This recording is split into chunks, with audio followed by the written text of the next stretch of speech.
Buckingham Palace was thrown into chaos after a secret asset transfer linked to Queen Camilla triggered an internal alarm.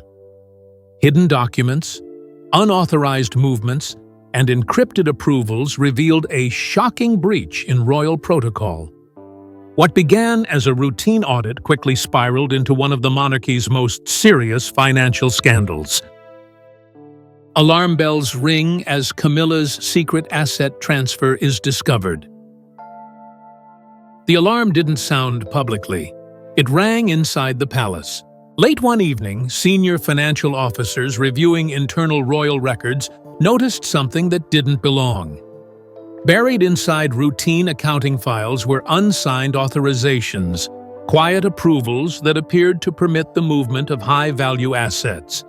The name attached to multiple entries stopped everyone cold. Camilla. At first, the team assumed a clerical error. That happens.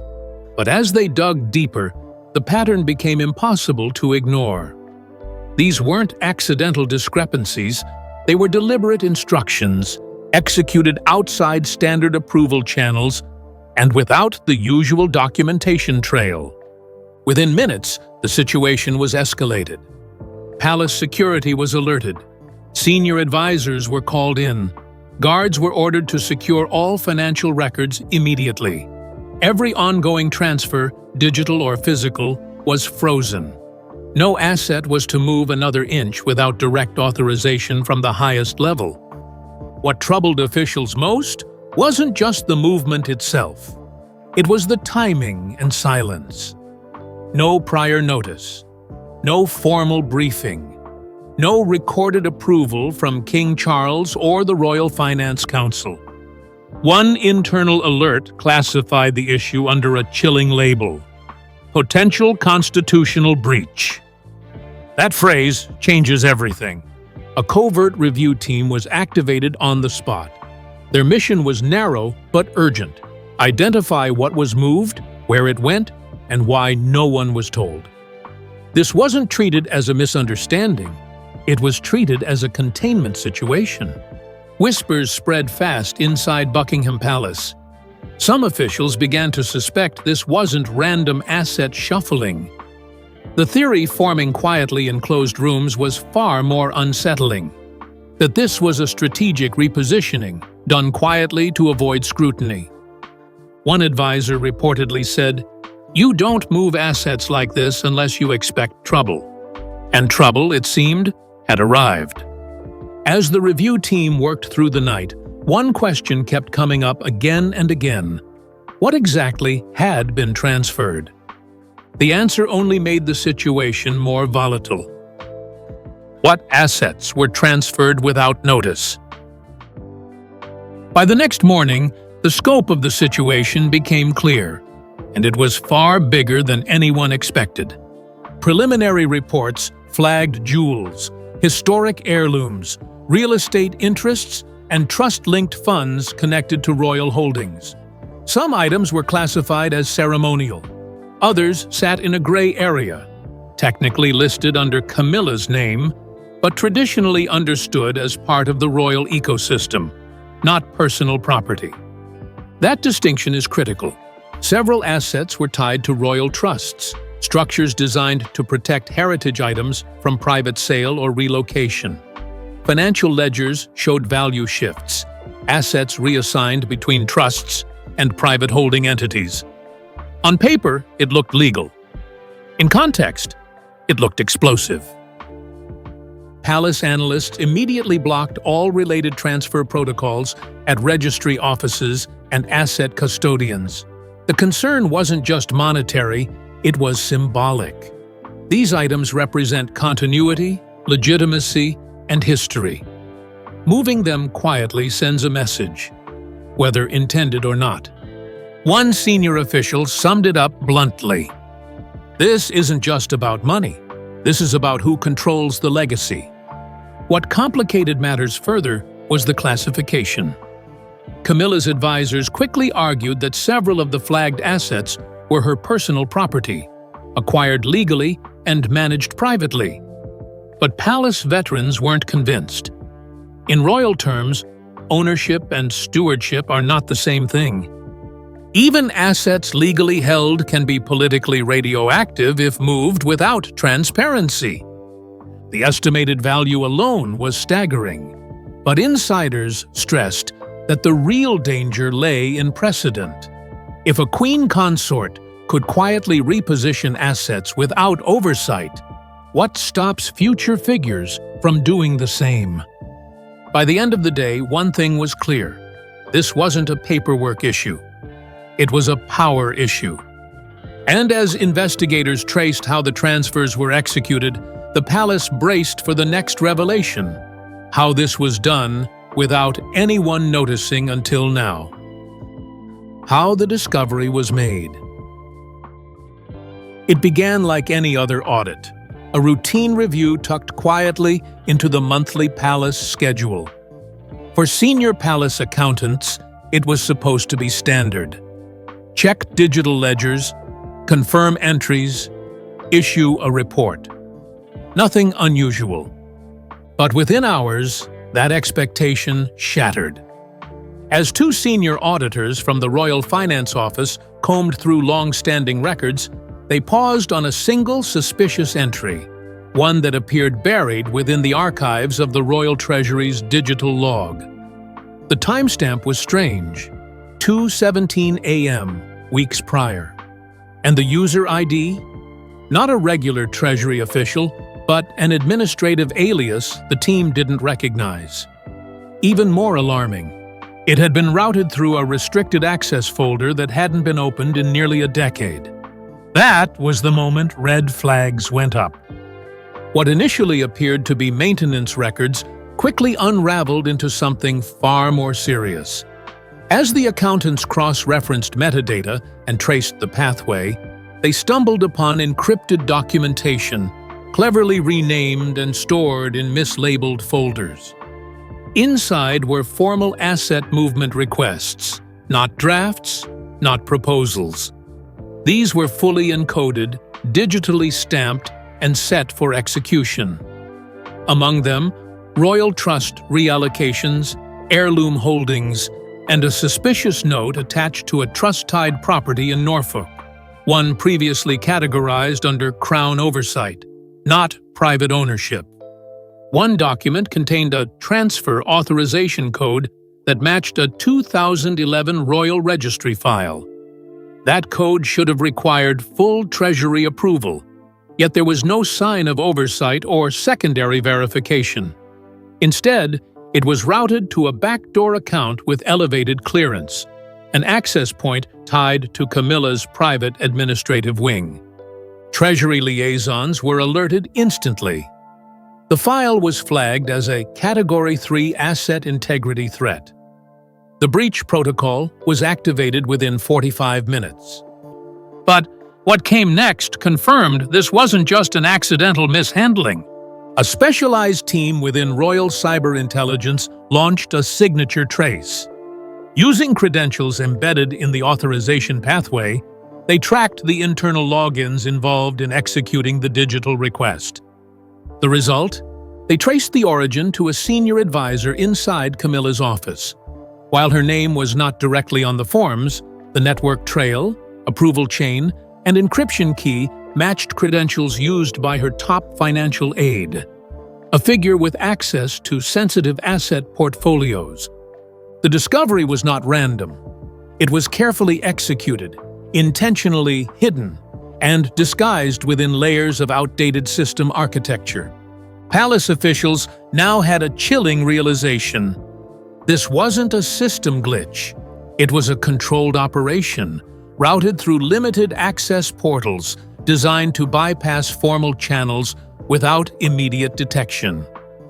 And that realization flipped the entire palace into containment mode. But a more dangerous question now hovered in the background, one that would determine just how deep the scandal would go. Who else knew? And who, if anyone, tried to keep it quiet?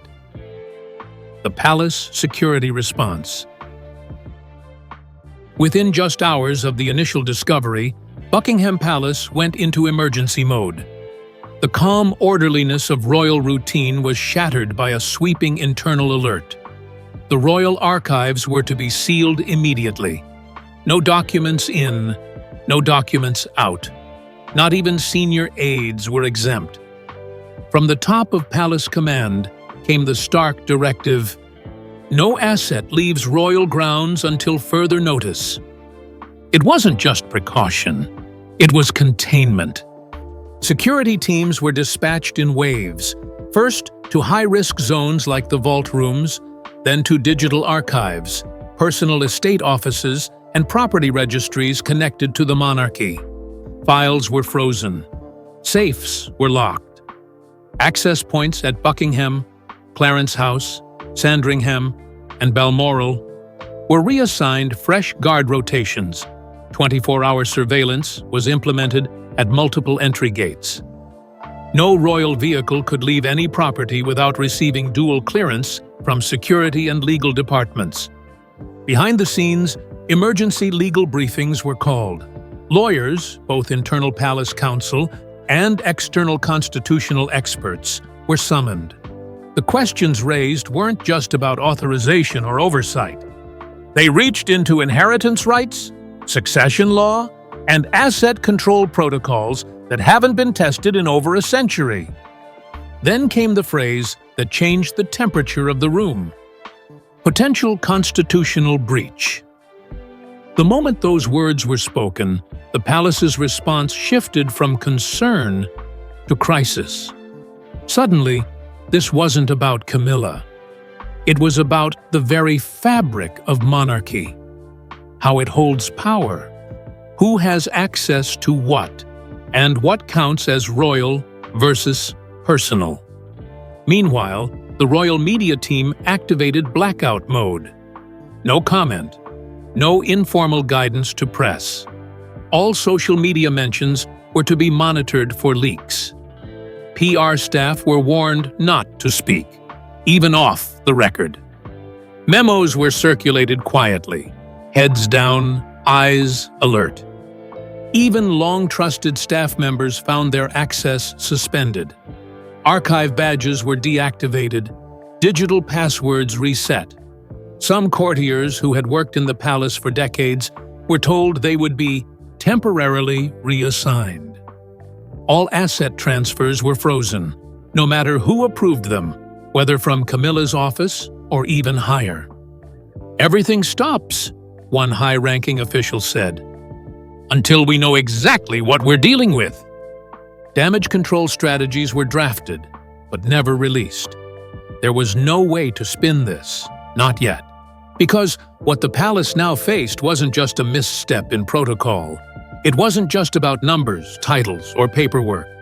It was a direct threat to how the monarchy safeguards its legacy. And, deeper still, a challenge to who controls that legacy in the years ahead. And now, just as tensions reached their peak, Camilla's team was preparing a response, one that would attempt to turn the tide or escalate it further. Camilla's campfires back. The palace had gone into containment mode, but Camilla's team wasn't staying silent. Within 24 hours of the lockdown, her advisors pushed back hard behind closed doors. They insisted that everything flagged in the audit was a routine reallocation of personal property, not a scandal. Their argument was simple. The Queen Consort has a right to manage her own holdings, and that's exactly what she was doing. In internal briefings, her aides claimed that no crown property was touched. No royal heirlooms had been removed. No constitutional line had been crossed. According to them, these were legally held personal assets, and the timing was purely coincidental. But not everyone bought the story. Some inside the palace viewed the response as deflection. Others said the silence from Charles was telling. He hadn't publicly defended Camilla, nor had he condemned the investigation. Still, Camilla's camp began circulating quiet denials throughout court circles. Selected insiders were told, "This has been exaggerated by people with an agenda." Legal advisors even hinted that if the rumors continued, they would go public and start naming names. One senior aide reportedly warned, "If this becomes a trial by perception, we'll fight it like one." It was clear. Camilla wasn't backing down. And whether she was guilty or not, she wasn't going to take the fall quietly. But inside palace walls, a different battle was brewing. One far deeper than paperwork. Inside the palace, a power struggle emerges. What began as a financial investigation quickly turned into a full-blown power struggle. Senior royals began taking sides. Some believed Camilla had every right to organize her personal estate, especially after years of public service. But others weren't so forgiving. They questioned the secrecy, the timing, and the execution. One insider close to Prince William said his reaction was measured, but firm. He was said to have demanded full transparency, asking for all documents to be reviewed by an external team, not just palace lawyers. William, known for staying quiet in tense moments, reportedly took this one seriously. King Charles, meanwhile, appeared visibly distressed. Camilla is not just a consort, she's his closest partner, the woman he fought to bring into the institution. But the heat this situation was generating couldn't be ignored. Courtiers say he held multiple private meetings, trying to gauge whether this would blow over or erupt. The internal split widened fast. On one side, modernizers who believed the monarchy had to evolve, and Camilla's independence was a step in that direction. On the other, traditionalists who saw the asset movement as an unacceptable breach of royal structure, one that threatened the very symbolism of the crown. And in between, silence. Careful looks. Quiet retreats from public view. Because everyone knew this wasn't about just what was moved. It was now about who still held power in the royal family and who was quietly losing it. Leaks to the press and public outcry. The silence didn't last long. Within days, anonymous sources began leaking pieces of the story. First came whispers in online forums, then short blurbs in lesser-known tabloids. Then suddenly, front-page headlines. Secret royal transfers discovered. Queen Camilla under investigation. None of the leaked documents were complete, but the wording was enough to cause a media explosion. Key phrases like unauthorized movement, royal trust discrepancies, and hidden heirlooms were all it took. The story spread like wildfire across every major outlet. Social media turned it into a spectacle. Hashtags like hashtag Royal Assets Scandal and hashtag Camilla Files trended for days. Conspiracy theories ran wild. People speculated about what was really moved and whether the monarchy had lost control of its own house. Even respected royal analysts couldn't agree. Some called it a misunderstanding blown out of proportion. Others warned it could trigger a review of centuries-old heritage laws. Public sentiment was split down the middle. The palace press office released a short, cold statement. A review is ongoing. No further comment at this time. But that only made things worse. The lack of clarity was interpreted as guilt. And now, the court of public opinion was in full session, long before any official investigation had concluded. What began as a quiet discovery inside palace files had now become a global scandal, and legal experts were the next to step in. The legal and constitutional questions. As pressure mounted, so did the legal implications. Senior constitutional lawyers were brought in to determine if Camilla's asset transfers had crossed any royal boundaries. The question wasn't just whether the assets were hers, but whether she had the legal authority to move them without counsel or crown oversight. It wasn't a simple debate. On one hand, the queen consort, like any royal, can hold personal property. But in the monarchy, the line between personal and ceremonial is often intentionally blurred. Some items are technically personal but hold symbolic weight. Others are held in trust for future generations and not to be moved without full review. One legal advisor close to the palace warned, "If we let this pass, we're setting precedent for every monarch after." Talk of an independent audit quickly surfaced. Some officials felt that palace lawyers were too close to the situation. A neutral team, they argued, could restore public confidence.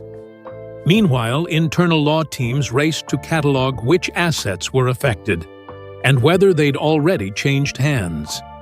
Every detail mattered.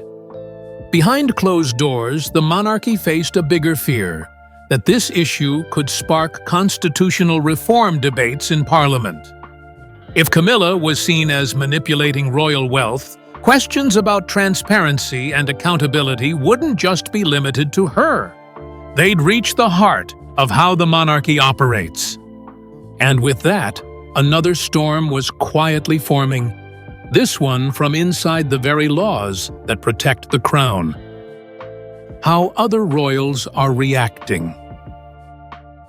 While the public fumed and lawyers debated, the real storm was brewing behind the thick walls of palace corridors. Behind the polished smiles and royal waves, the tension was real and rising. Prince William, according to several high-level insiders, was among the first to be briefed in full detail. His concern wasn't just about public embarrassment. It was about what the situation meant for the future of the monarchy. He spent years crafting a careful image of modern leadership, rooted in accountability, duty, and quiet strength. This scandal didn't just threaten the crown's image, it threatened his vision for the next era of the monarchy. William reportedly demanded full access to the internal review. He's been holding private meetings, some of them lasting hours, with advisors across finance, security, and public communications. Aides say his tone has been calm but intensely focused. One royal staffer said bluntly, "William isn't angry. He's focused. He wants answers. Fast. And he's not going to let this slide." Other senior royals have responded more discreetly, though no less seriously. Princess Anne was reportedly briefed on the situation during her return from a foreign engagement, and sources say she wasn't surprised. Anne, long known for her loyalty to tradition, is said to have expressed quiet concern over Camilla's alleged overreach. She warned this could damage internal unity and distract from more pressing royal duties. Extended royals, including cousins who've long remained behind the scenes, have begun voicing their own discomfort. Several have reached out privately to senior aides, asking what's being done to prevent similar breaches. One source revealed that a growing number of family members are calling for internal transparency audits, not just on assets, but decision-making processes. The phrase "loss of trust" has been whispered more than once. And in a family that survives on unity and silence, that phrase alone is dangerous. Even the royal household's most seasoned veterans, those who have stood by the monarchy through the darkest of times, have raised alarms. A former senior courtier, now retired, shared his private thoughts with a respected journalist. "This is the most fragile I've seen the family in over 30 years. Not even during Diana's Panorama interview did the walls feel this shaky." The memory of Diana's tell-all interview still hangs over the institution like a ghost. That moment changed everything. How the public saw the royals, how the press covered them, how the palace operated from within. And now, some fear this scandal may be the closest echo yet. Because while the official line remains calm and composed, the private panic is very real. And many now wonder, if this is just the beginning.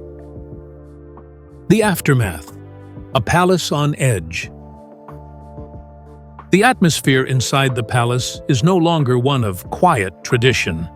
It's one of quiet chaos. Normal has vanished. The royal machine, once precise and controlled, now stumbles under scrutiny. Internal investigations have intensified. Each day brings more seized documents, more interviews behind closed doors. Advisors, once considered untouchable, are now under review. The probe has expanded beyond Camilla's quarters, reaching into historical archives, private vaults, trust management offices, and estate holdings.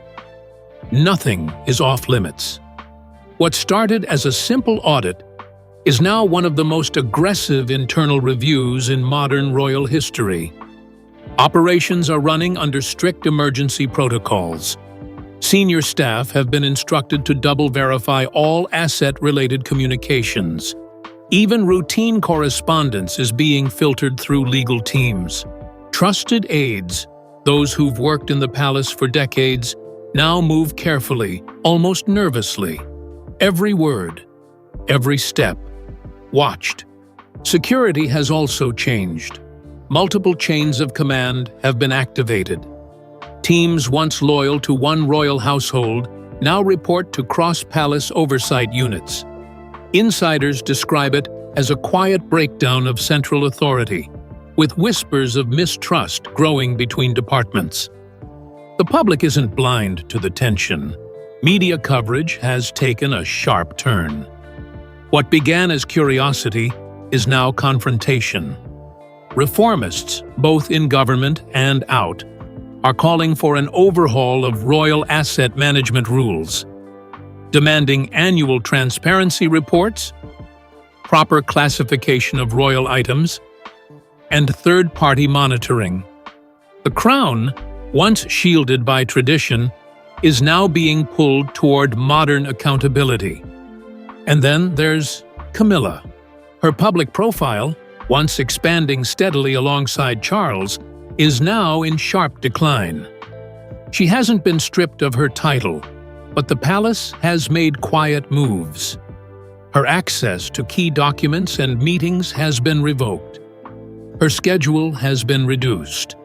Her movements, once fluid, now pass through layers of approval. Legal advisors surround her constantly. Every decision she makes is now weighed, documented, and shadowed by the palace's investigation teams. Some within the palace whisper that Camilla has become a figure of caution, not confidence. And yet, no formal ruling has been made. Not yet. Because while the Queen Consort stands cornered, the rest of the monarchy waits, especially Prince William, who many believe is orchestrating a careful plan behind the scenes. His team has stayed silent, but firm. He's watching, calculating, waiting for the right moment to decide what happens next. Inside, some fear this crisis has already changed the future of the monarchy. Outside, the world watches, not just to see what Camilla does next, but what the crown itself chooses to become. Will this end with quiet forgiveness? Or with a historic decision that reshapes the royal legacy forever? Now, the crown must decide. Will Camilla face consequences, or will royal silence bury the truth once again?